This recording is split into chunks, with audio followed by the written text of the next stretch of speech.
What is up, YouTube? Hi. Giving honor to our Lord and Savior Jesus Christ first and foremost. Always. My name is Marcus. I'm Christian. And this is Marriage for Dummies Reacts. And today we got a request from Joshua Sandman Simmons. It's going to be Hardy Becoming the Crow. And it's a short film. Go ahead and like, subscribe, and we love it. Let's check it out. Anything with Hardy, but a short film? What? Yep. Rolling down the road at 10 after 11 tonight. We're going to do vocals on The Mockingbird and the Crow. And that is the album title from my next album. You're going to name it that? Yeah. Holy fuck, you guys. I didn't even check when they dropped this. Yeah, it was a year ago.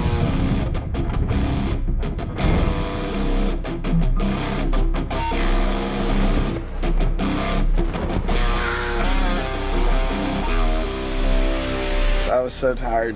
Not even tired. I mean, yeah, just tired. I slept so fucking hard. It was awesome. How you feeling about today? Good. Excited. First time playing the songs, right? Yeah, a lot of them. First time playing like 10 songs.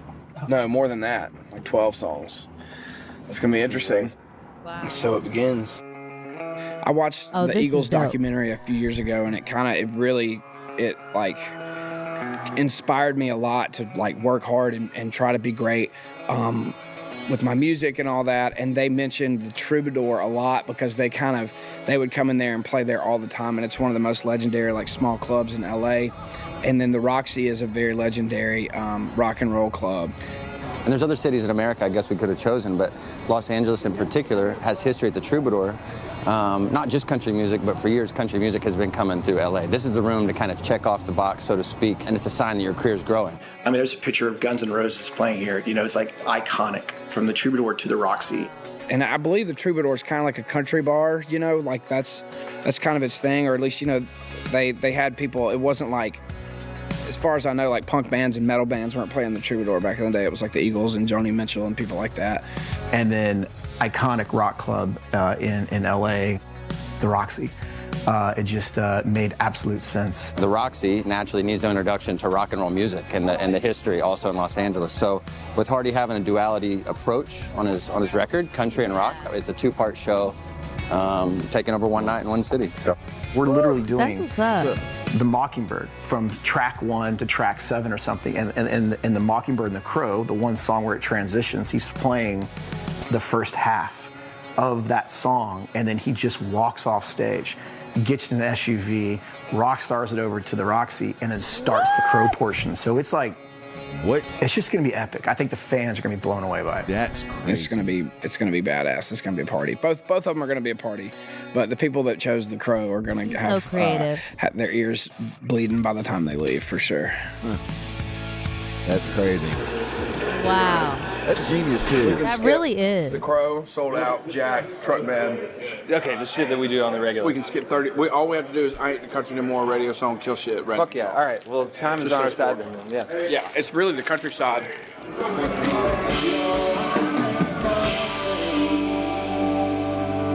There's a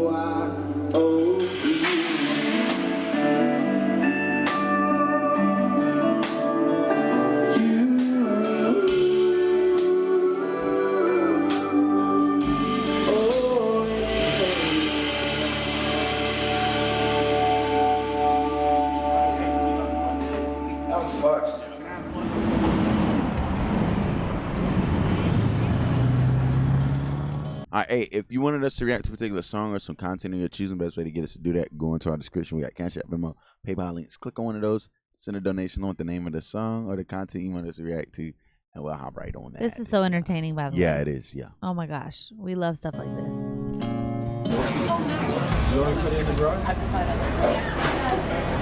Dude, this is a moment in history.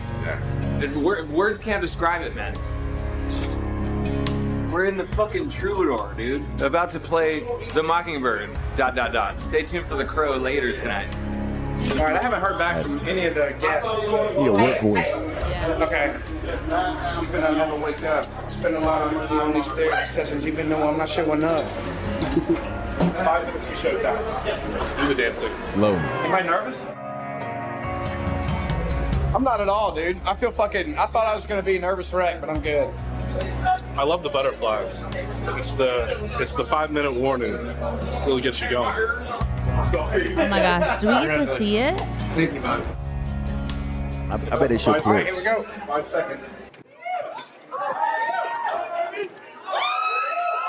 I found myself a contract down on 16th Avenue, writing songs for anyone about anything I knew. And I've come a long way, but one thing hasn't changed.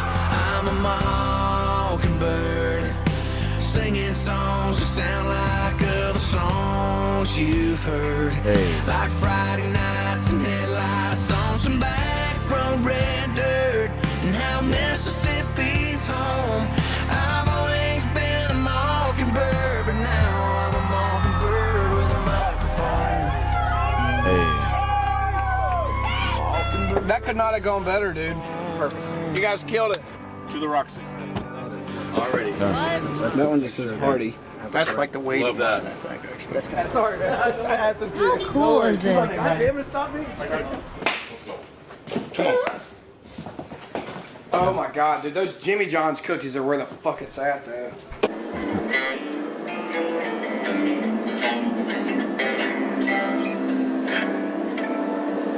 What kind of outfit change are we looking at here? A little more rock star, a little less country. Yeah, all black. All black. Cheers, baby. Let's fucking get it. Oh!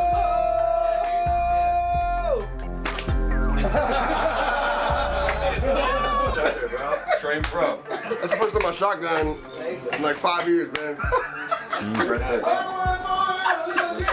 That's like.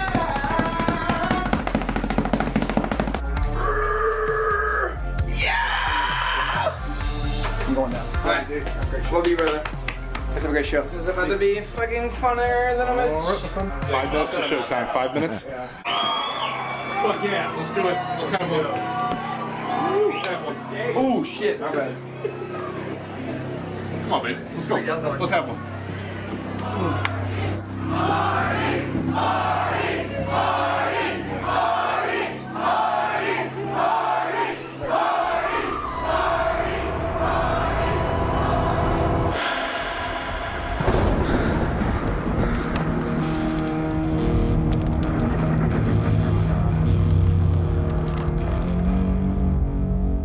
So when you first started writing Mockingbird and the Crow, you didn't know it was going to be a rock album. Is that right? No, not until about halfway through cutting the record. How do you know the guy? My name is Joey Moy, and I produce Michael Hardy's record. David Garcia, fellow songwriter, creator. Me and Michael have been writing together for a long time now. It started to become really obvious that, hey, there's this country thing that I'd love to do, but now I kind of want to dip into this world. It started to really click what he really wanted to do on this record. Like when I came in, it was like, all right, we're doing a rock thing. He like freaked out. And it was like, the next time you come, I'm gonna have like a ton of tracks ready. And he did, and it was cool to know like, okay, we can, like, I still want there to be a solid like country lyric, but we can write this like a rock song and like play with guitar parts and stuff like that. And once I knew I was doing it, it really helped open up the creative door a little bit.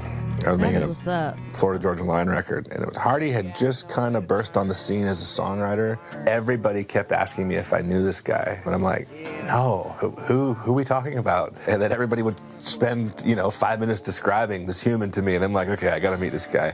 And then his songs kept showing up, and I met him, and I see him, I'm like, man, I feel like I've been making a Michael Hardy record here for the last 4 weeks. Like, I've only been listening to your voice until the guys come in and sing. And that was like the very first conversation that kind of set us off into the path of curiosity. He's always working on a lot of stuff, but the closer he gets to album time, he'll sit on the couch and be like, well, I got this idea, but it would kind of be a me thing. Those are the days where you kind of go, let's definitely do that. The creative direction he wants to go on it with his music, he kind of knows. He'll get in the zone and start writing for it specifically, and then when he feels like he's got something that's going to represent the next body of work, he usually just texts it to myself and Seth right away. He goes, I think this is one. What do you guys think? And most of the time, if he's like pretty jacked on it, we'll hear it and we're like, whew, that's a good song. Bright music over dark lyrics is like part of the manipulation of like making people feel something like more and kind of tricking them and that's so real, confusing them.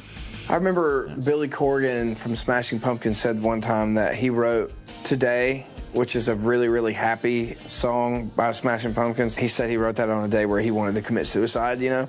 And I've just always thought that there was something really cool about music not necessarily reflecting a lyric, and it's just all a part of that, like, why does this sound happy but it's sad, and like, what's happening to my brain right now when I listen to it? I don't know, I just think all that's cool. We bond over the early 2000s Pacific Northwest rock, Stone Temple Pilots and the Soundgardens and the Alice in Chains, and then we kind of discovered that in the first batch of music we made. We'd be landing kind of in the same references, and I'm like, you like that? He's like, I love that. So did you always know you could scream? No. The first time I ever screamed on a track was on Sold Out, and the only reason that I did it is because we were gone for 17 days. We got back on a Sunday, and I wrote Sold Out on a Monday, and I was fucking exhausted. He definitely was hungover. He had to have someone come and give him an IV. Like he was that hungover. I barely had a voice that day, so I got in the vocal booth to do it. My voice was so shit.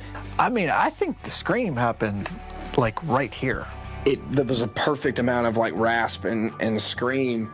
So David just pushed me and pushed me and pushed me, and we got all those scream parts. And it was like, dude, I didn't know you could scream like that. He's like, I didn't either.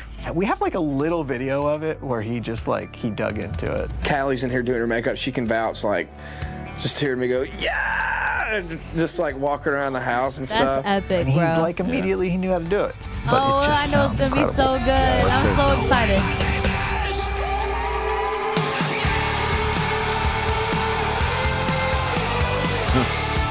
If I had not been like hungover, who knows if that would have ever came to life, because that truly happened because I didn't have enough of a voice to sing, but came out like a scream, and then it was born like that day. It's like God knew metal was going to exist because he gave people fucking vocal cords to do that shit. You know what I mean? I'm telling you. It's cool.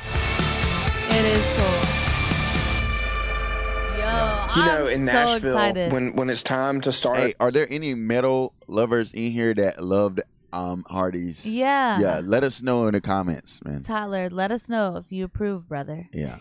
A new song, they play the demo, and all the musicians sit around and just kind of get a feel for it. You know, they might play it twice, and then they get up and they go in the studio, and we start like hashing it out over the next like 4 or 5 hours. We had the riff of Kill Shit Till I Die.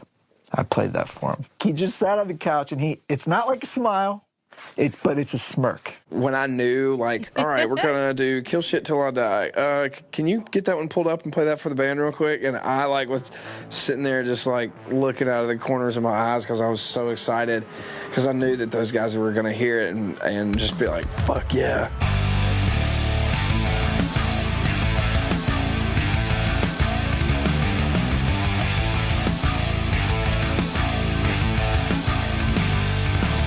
We thought we were getting away with bloody murder. They're all looking around going like, we really get to do this right now? And we're like, yes. Like, every rule you think of in country music, just break it. We're making rock music. None of that stuff was hard. They just had to be like turned loose. You're dealing with people who have decades of country music instinct, right? And they're the best musicians on the planet. You know what I mean? They're true technicians. And good rock music, there's a high level of ignorance. And then watching the guys just like, the musicians just go crazy was super, super fun, man. It was the most fun that I've ever had in the studio, was doing the rock stuff. They learn how to do it by themselves. They hear and write and create by ear and by passion, and they don't really have the ability to intellectualize everything the way these musicians do. So it was cool to watch them kind of play safe a couple passes, and then Joey would be like, what the fuck are you doing? Like, turn it loose, man. This is a rock and roll song. So at a certain point, you just have to be like, stop. Like, you're an idiot kid who doesn't know how to play guitar. You're just figuring it out. Like, hammer on that thing, right? You just kind of have to dumb it down a little bit. Otherwise, they'll play like super soft and super intricate, and it's a lot of times it's just not that. Those moments across this record have been awesome.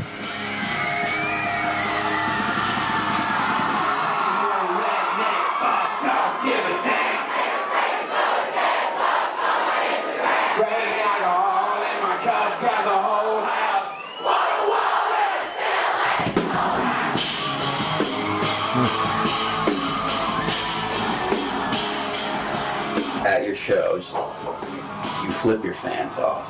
Yeah. And they flip you off back. Yeah. Like, I've never been to a show where that's a thing. That's so funny. It's a love language, dude.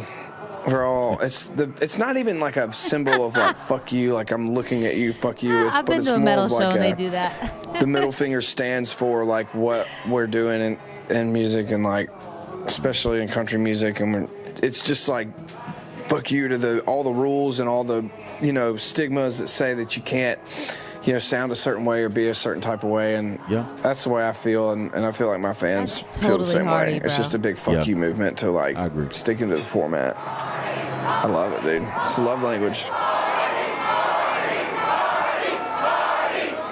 He's like a combination of like an idiot and a genius. Yes, like seriously. That makes so much His sense. lyrics are so genius. Like when 25,000 rednecks with my dumb face on his t-shirt, I literally screamed. I think that my fans are deep. They know a lot about my lyrics and really dig into like the song. There will be songs that I hear from other people that I love, and I look as a writer, and it's Hardy. It's like, shit. I get that's like real. my rocks off That's or true. whatever just as much as somebody being like, dude, I love your live show, you're a great performer. But when somebody comes up and is like, man, like your songs, like your songwriting is really good, that means more to me than anything. I think he's becoming who he's always wanted to be. Like he loves writing songs for other people, but then he's becoming his own person, and this is who he's always wanted to be, country and rock. So he's doing it. I disagree. He's becoming who he want to be. I think he's always been who he is, and we just figuring out, like finding out about it. Yeah, he is. I think, if anything, he's just even more like, screw it. Yeah. I'll show y'all even more of what I am. You know, and I love that. I respect it. I asked a group of like 20 people, I said, do you guys think Hardy has changed? And the unanimous answer amongst the fans was, we don't think he's changed. We think he's becoming who he is. Fuck yeah, that's dope. Dude, I got chills. That's how I feel, man.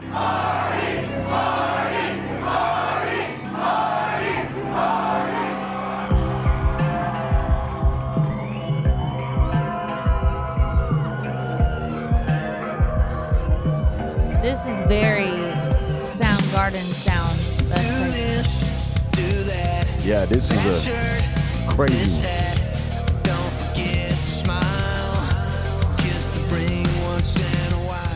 I think just So like good. as a human being, you are young and stupid, and then you just kind of slowly get less and less stupid until you get old.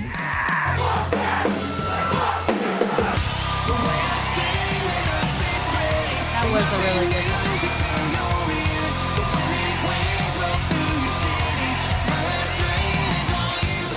Nobody ever made rules to music. There's not a rule book to music. That was all created by people that don't make music.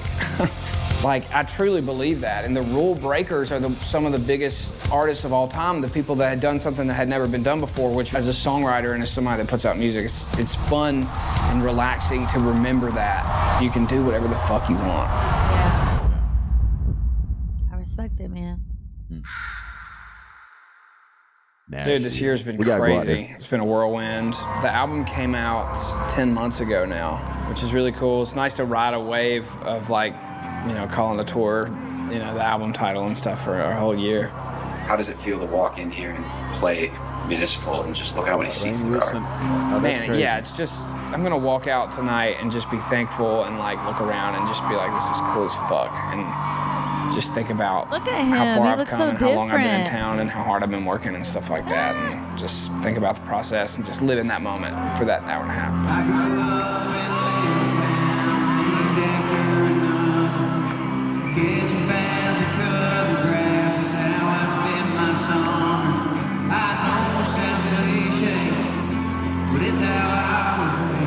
I hope So that in excited. 5 years and I have 3 or 4 records out, think I'm there. that somebody will be like, if you want to know who Hardy is, go listen to The Mockingbird and the Crow. That's so real. It really does perfectly encapsulate who I am. From every song is different. but like from a songwriter standpoint and just from the simplicity of being a country artist and being a rock artist, but everything, it's an era of my life and my artistry that has perfectly encapsulated who I am. And so may it live forever, you know. I want you to take every memory home with you tonight, take as many videos as you want, but I think for this next song and for the next 3.5 minutes, that's all you gotta give me. Let's put the phones up and let's enjoy this thing old school style. And let's just enjoy the song together and accompany each other, all right? I love you guys, thank you. This song is called Scream.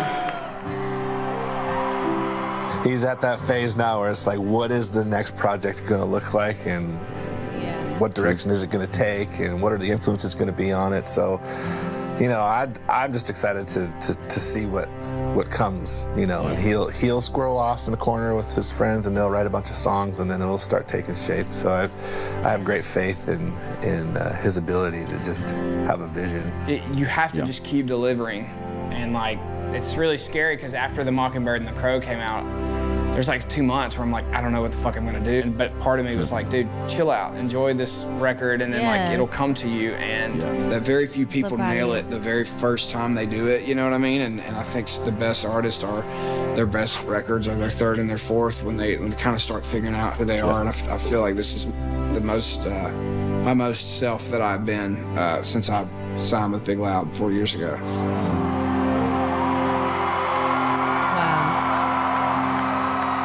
In 2015, I was playing a songwriter round with a tip jar on the front of the stage. Nobody that played on that stage that night had a hit. We just played original songs, and we might have made $10 in tips, but one person wrote "quit" on a napkin, and they put it in that tip jar. And tonight, that "quit" napkin will be sitting right beside this. Oh, wow. That's gotta make me tear up, bro. I'm so proud of him. Yo.